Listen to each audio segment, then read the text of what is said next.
for a team to go 14-3 to 17-0? I believe so. And I think that Vikings are on track to do that this year. Based upon watching the film, there were 5 changes that I wanted the Vikings to make. One of the things I wanted the Vikings to have for next season was a more solid and reliable offensive line. We don't want a young quarterback like JJ McCarthy taking hits all day. And based upon watching last year, Sam Darnold took too many hits and had to scramble to save his life way too many times. So what did the Vikings do to address this? We went out and we got Will Fries and Ryan Kelly from the Colts. This is an incredible duo that will keep JJ safe for the first couple of years. I think having this duo to stop any threats through the inside will help allow Justin Jefferson and Jordan Addison do the routes that they should be able to do. And obviously with TJ Hawkinson in the fold as well, I think that this passing attack went from being very good to great virtually overnight. The second thing that I am pumped about is the improved run game that we should be expected next year. That same duo, Will Fries and Ryan Kelly, are fantastic run blockers. They helped create holes for Jonathan Taylor every single week for the Colts. In fact, Will Fries had an 86.9 PFF grade before he got injured last year.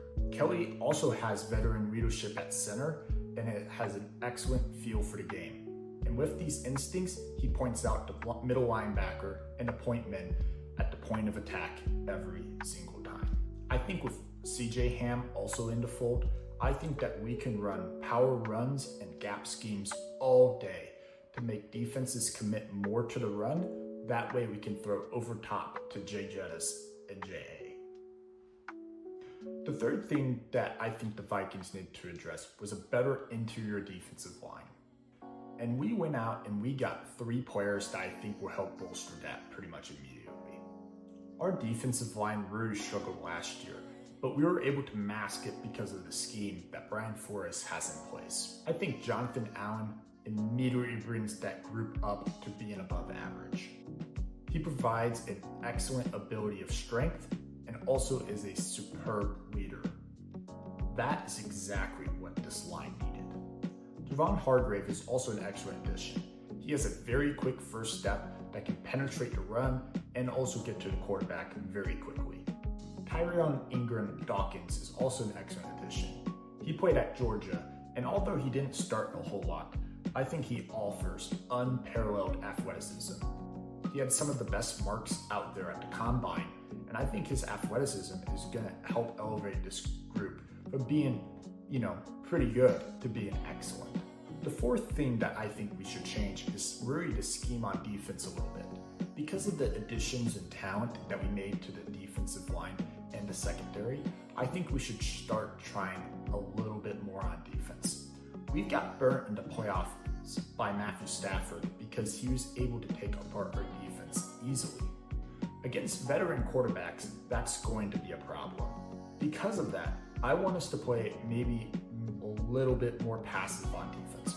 I still think that blitzing the guys that we have, especially now that we have Hargrave, Jonathan Allen, and we re-signed Van Ginkel, I think that's an excellent 3 to go attack the passer. I think if we sent a little bit less guys on the blitz, but we had better and more guys dropping back on coverage, I think that this defense is going to be absolutely lights out. Obviously, I love the work that Flores has done with the talent that we have. But now that we added even more talent, I think that you should let athletes be athletes and just let them create on their own. I think also having Byron Murphy in addition to Isaiah Rodgers and Jeff Okudah will make the secondary pretty much, unstoppable. The last change I want us to make is to offer JJ McCarthy freedom on offense to do what he wishes. He's already studied under Kevin O'Connell and Sam Darnold for a year, and what I've seen is that quarterbacks do well when they've been benched for about a year or at least a couple games to start.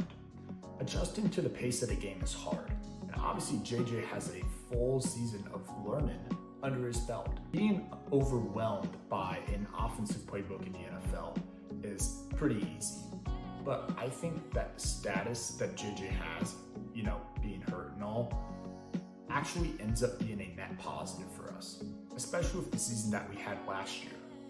I obviously love JJ as a scheme fit also.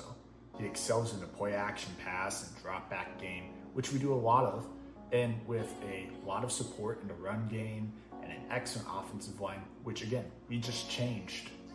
I think this is going to be the season dreams are made of. I think he's going to have an awesome rookie season, if you want to call it a rookie season, but it's going to be a fun time. I can certainly tell you that. Thank you again for checking out this episode of Vikings Happy Hour. Be sure to like, subscribe, hit the bell, and comment down below what changes you like most about this team. I believe that the defensive line is probably the best change that we made. I think Jonathan Allen is going to be an absolute force for us. I honestly can't believe that the Commanders let him go and that he got us for the price that he did. But I'm super pumped about this team moving forward, and I'm really hoping we go 17-0. Skol Vikings!